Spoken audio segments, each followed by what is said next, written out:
धर की जमीन में अजीब सी खामोशी बसी रहती थी, जैसे सहरा की रेत कोई राज छुपाए हुए हो। राजसर गांव वो जगह थी जहां दिन में धूप इंसान की हड्डियों को जला देती और रात को ठंडी हवाएं कांपने पर मजबूर कर देती। यहाँ एक कदीम कुआं था जिसके बारे में कहा जाता था कि वो जिंदा है। गांव की बुढ़ियां अक्सर कहती थीं, जिसने इस कुएं के पास गीत गाया उसकी आवाज़ सांप सुन लेता है। अगर वो गीत पसंद आ जाए तो वो लड़की कभी वापस नहीं आती। लेकिन नई नस्ल इन किस्सों पर हंसती थी। शहर से आई लड़की नायाब भी इन्हीं में से थी। वो कराची में पली बढ़ी, लेकिन गर्मियों की छुट्टियां गुजारने राजसर अपनी नानी के पास आ गई। नायाब खूबसूरत थी, नरगसी आंखें, सांवली रंगत और गहरी मुस्कुराहट। उसके अंदर कुछ अलग सा था, शायद एक कशिश या शायद एक अधूरा गीत।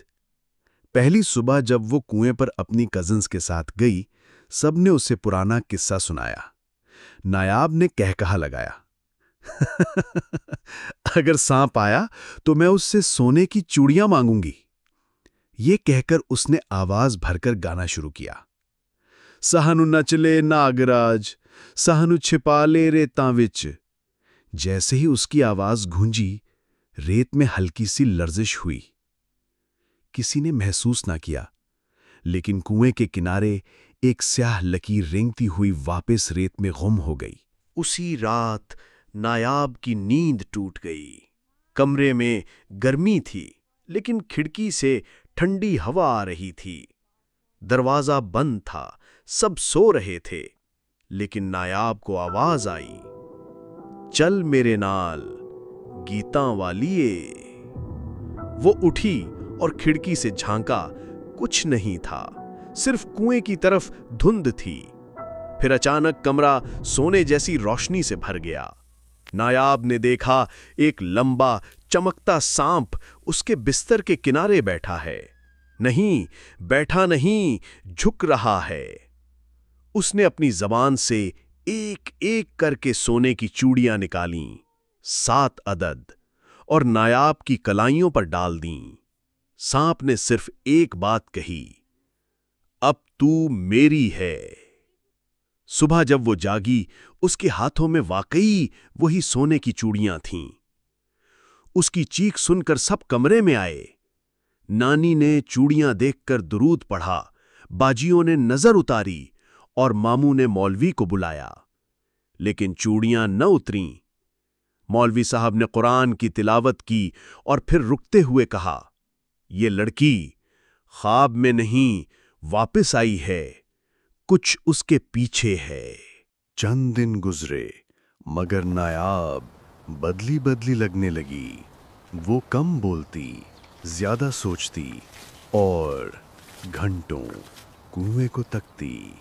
कई बार खानदान के अफराद ने रात को उसे खिड़की के पास बैठा पाया, चूड़ियों को सहलाती और आहिस्ता आहिस्ता वही गीत गाती।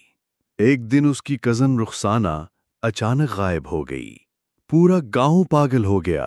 सबने तलाश की, लेकिन सिर्फ उसकी चप्पलें कुएं के पास पड़ी थी। नायाब ने सिर्फ इतना कहा, वो सांप को पसंद नहीं थी, उसने मेरे गीत में दखल दिया था। ये बात सुनकर सबको लगा कि नायाब, अब वो नायाब नहीं रही। मामू ने फैसला किया, नायाब को फौरन शहर वापस भेज दो। लेकिन नायाब ने इनकार कर दिया। मुझे जाना नहीं, मुझे वो बुला रहा है। गांव वालों ने यह सुनकर फैसला किया कि उसे शादी के बंधन में बांध दिया जाए ताकि वो आम जिंदगी गुजारे। एक शरीफ लड़का नदीम से निकाह तय हुआ। शादी की रात सबने सुकून का सांस लिया कि शायद सब कुछ ठीक हो जाएगा। लेकिन जब नदीम कमरे में दाखिल हुआ, दरवाजा बंद होने के कुछ ही लम्हे बाद एक दिल दहला देने वाली चीख आई। दरवाजा तोड़ा गया। कमरे में खून की बूंद न थी, मगर नायाब गायब थी। सिर्फ 2 चीजें बची थीं। एक, बिस्तर पर स्याह गीली सांप की केंचली, और आहिस्ता आहिस्ता छनकती चूड़ियों की आवाज जो जमीन में धंस रही थी।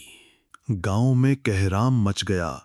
नदीम पागल हो गया और उसे शहर के अस्पताल ले जाया गया। नायाब का कोई निशान न मिला।